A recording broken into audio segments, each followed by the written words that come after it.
Warner Brothers Discovery new CEO David Zaslav gave about as much fireworks as you would expect during a quarterly earnings call for a publicly traded company.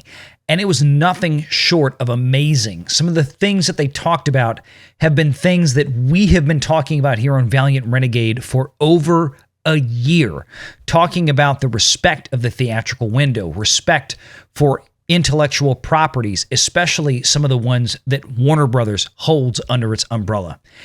And we're going to share a clip with you today from our live stream during the earnings call.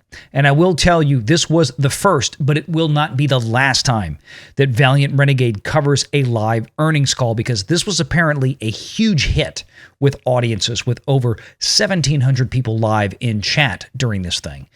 And I want to share with you one of the key moments where David Zaslav talked about the future of the DCEU when the Q&A session came up, something that I predicted before the earnings call even began with the recent news of Batgirl. Stay tuned. Here we go.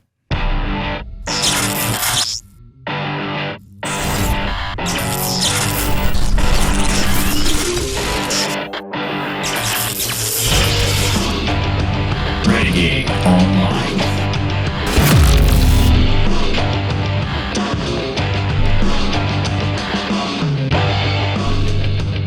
Most of the people that are going to be coming on here, by the way, are going to be big investment banks. It's going to be Goldman Sachs, JP Morgan, Bank of America, Barclays. It's going to be big investment, BlackRock or Vanguard, whoever's going to get in line.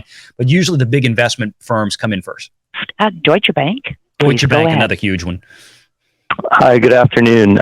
Let's ask two if I could. I guess first, David, there's a lot of reporting in the press about film dates being delayed, and of course the canceling of Batgirl. First question, y'all. Film in particular What'd I tell you? Completed. Can you just talk about the reason for the decision to cancel Batgirl? And was it an issue? And what's happening more broadly, Warner Brothers film business, changes you might be making, and particularly the direction you're taking with the DC universe? And then just had one for JB on the FAST product. Is the intent there to offer the FAST service in Western markets like the U.S.? Aren't you glad you stuck around this long for this? I told you at the beginning when we started an hour ago, this was coming during Q&A. Where you would have a low penetration of paid services and therefore, a way of building penetration where you might not otherwise achieve it. Thank you. Great. Thanks, Brian. Well, let me start with the fact that the Warner Brothers Motion Picture Group has fantastic IP and a great history, as you know, with turning 100. And between DC, the animation group, together with the entire Warner library, our ambition is to bring Warner back and to produce great high-quality films.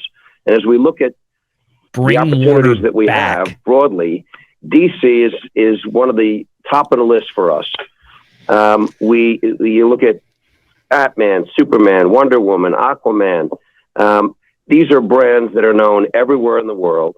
And the ability to drive those all over the world with great story is a big opportunity for us. We have done a reset.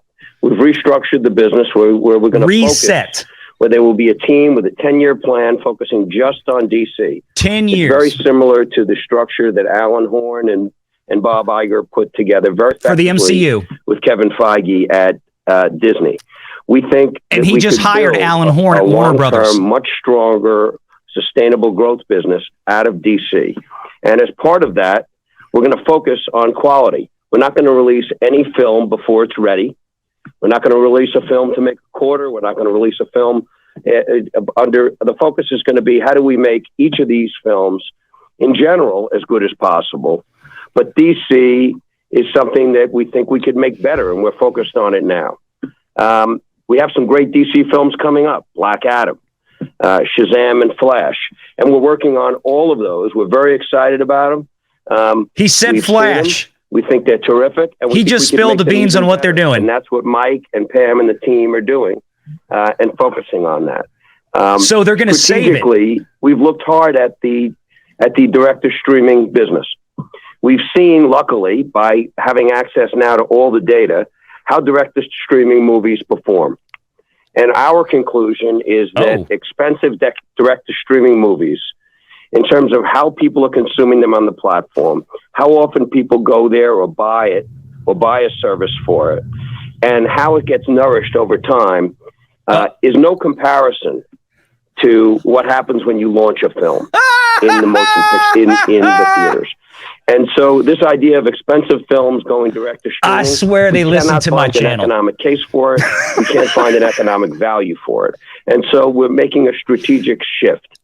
As part of that, oh God, I love this guy. We've been out in the town talking about our commitment to the theatrical exhibition and the theatrical window.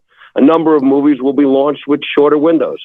Some might. It doesn't mean it's still the Ezra Miller Flash chat. Us having the biggest. That's not what that means. It means they're going to try to save it because they have so much money in it, but that doesn't mean it's going to still have Ezra as the Flash. Theatrical, and when we bring the theatrical films to HBO Max, we find they have substantially more value, and we have an ecosystem where we can have the premier motion picture business.